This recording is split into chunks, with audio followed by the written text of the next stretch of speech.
Hello everyone! Welcome back to another video by me.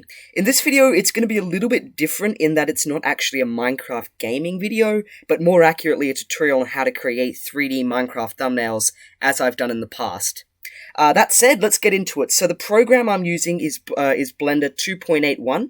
It's free, it's fantastic, and it's very simple. So this tutorial being presented on it is going to be it's going to be made a lot easier for you guys.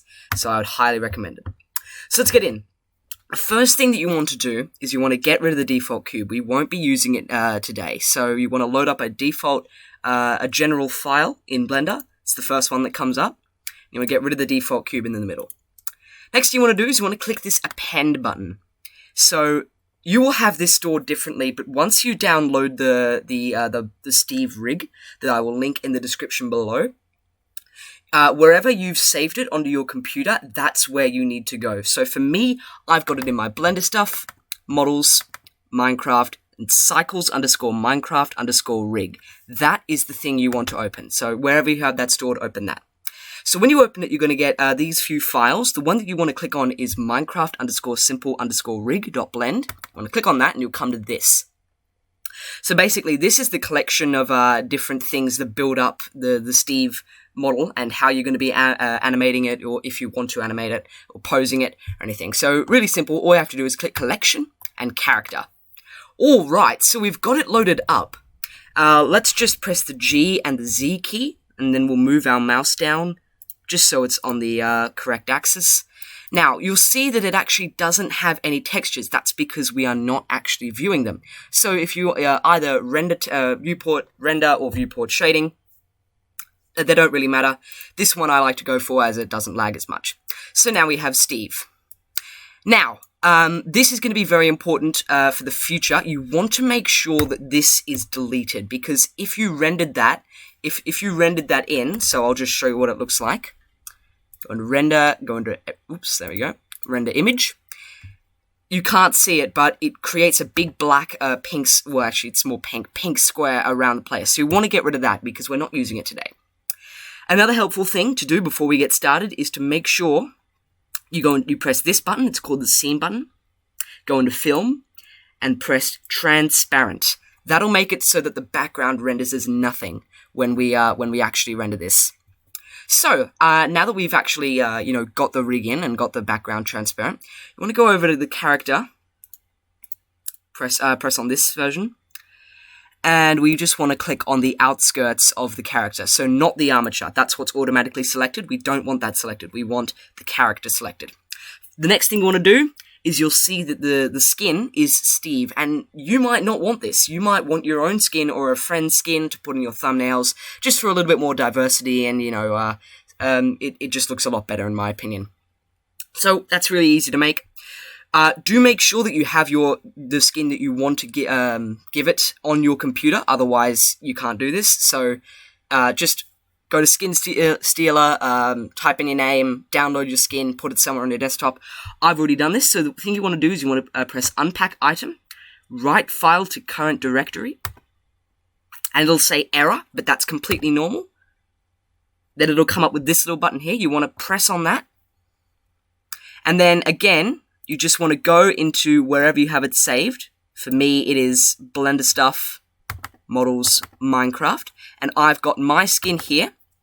And then just double click on it and it'll load in. Here's the thing though, it's going to look really, really weird. It might not for your skin, it just might be for me, but if it does look weird, it's a really simple fix.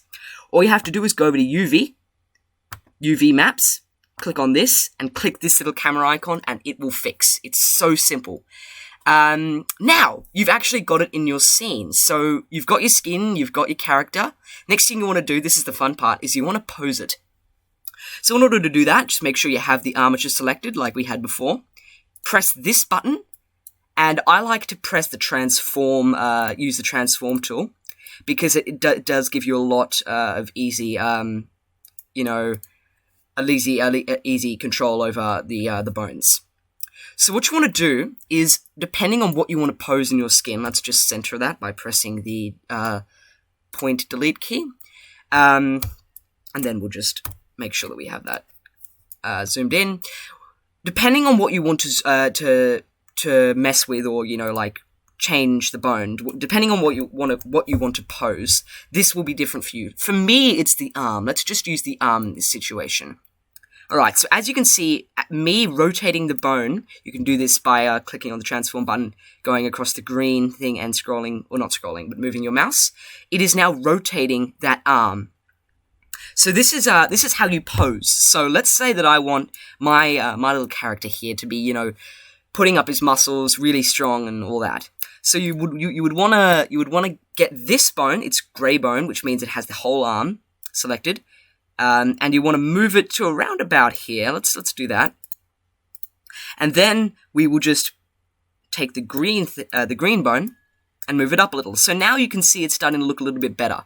It's starting to actually look a bit more fluent. It looks much more natural because this rig is automatically built in with bends. So it's really useful. Now what we want to do is we want to just to give the head a little bit more control and diversity. We want to move their head up, sorta. So something a little like that. I think that looks good.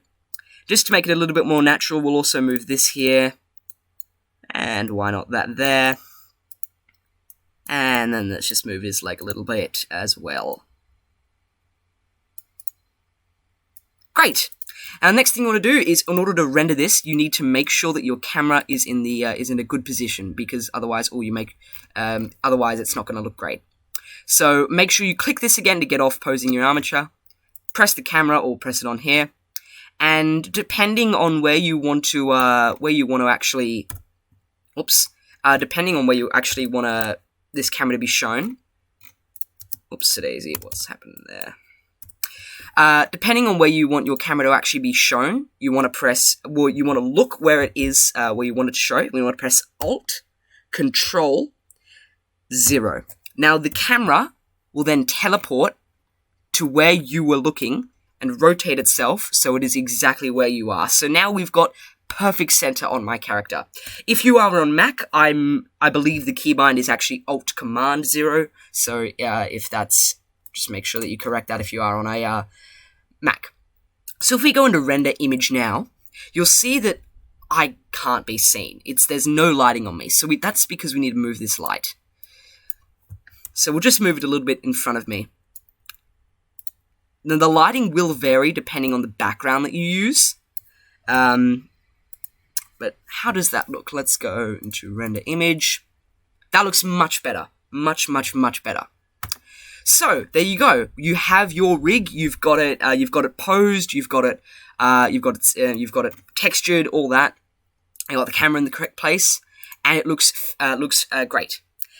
Now the next thing you want to do is, because you'll see in my videos that I have a background on it. You want to make sure that the film is set to transparent. So that's why we did that earlier, to make it transparent so that when we save this as an image, it will be able to load into Photoshop or Photopedia or whatever you use to edit your photos without you having to crop it out or anything like that. It's much more, it's much easier to do that.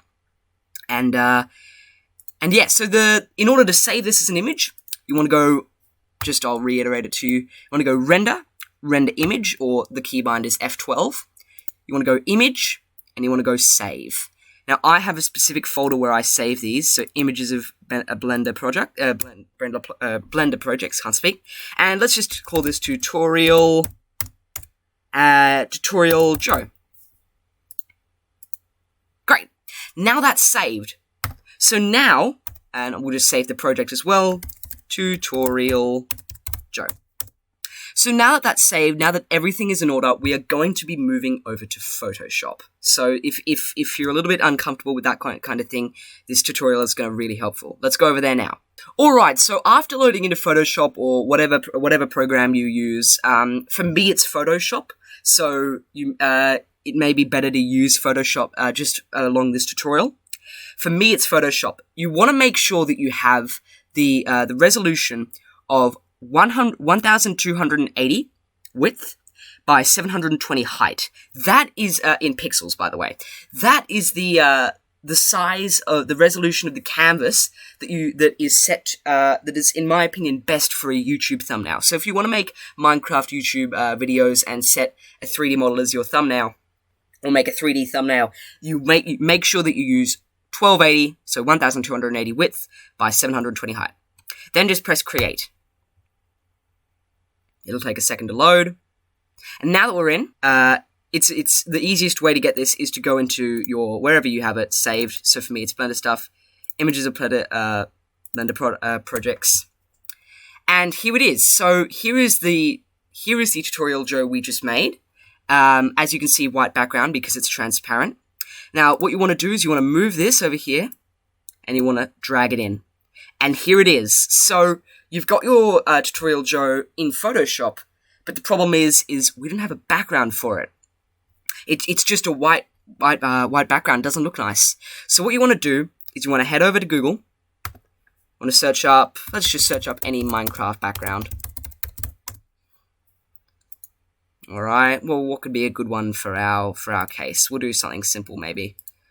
Just don't want to overcomplicate it. Maybe this one. This one looks nice. You want to right-click it and you want to press Copy Image. You want to go into Photoshop and you want to press Control-V. So make sure that Tutorial Joe is over this. Yeah, I think that looks pretty good. And make sure that you delete the background and then crop it by pressing the crop button. There. So now we have it all set up, but Tutorial Joe, he's still looking a bit, warped, and doesn't look that natural. So if we maybe move him... Yeah, that looks good. Maybe wasn't the greatest background to choose based on the geometry of the camera, but I think it looks pretty good. So the next thing you want to do is you want to just Control S, and you want to save it as Photoshop or PNG or whatever you want to do.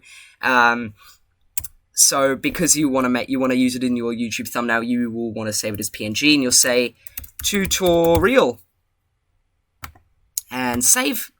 You can name it whatever you want, but in my case, it's tutorial. And we'll just wait for it to save, and then you're done. That is it, guys. It is so easy. It's so much easier than you'll think. But that is it for this tutorial. In order to get it to your YouTube thumbnail, then just create your video, edit thumbnail, and then put this in as your thing. And then you're done. This will allow you to create custom thumbnails all you want. And hey, maybe you extend further than thumbnails. Maybe you'll just go on to create animations, but that's a whole nother tutorial. So leave a like if you want to see a tutorial on how to animate these guys, and leave a comment below, and make sure to subscribe if you enjoyed. Thank you guys for watching. I'll see you in the next one.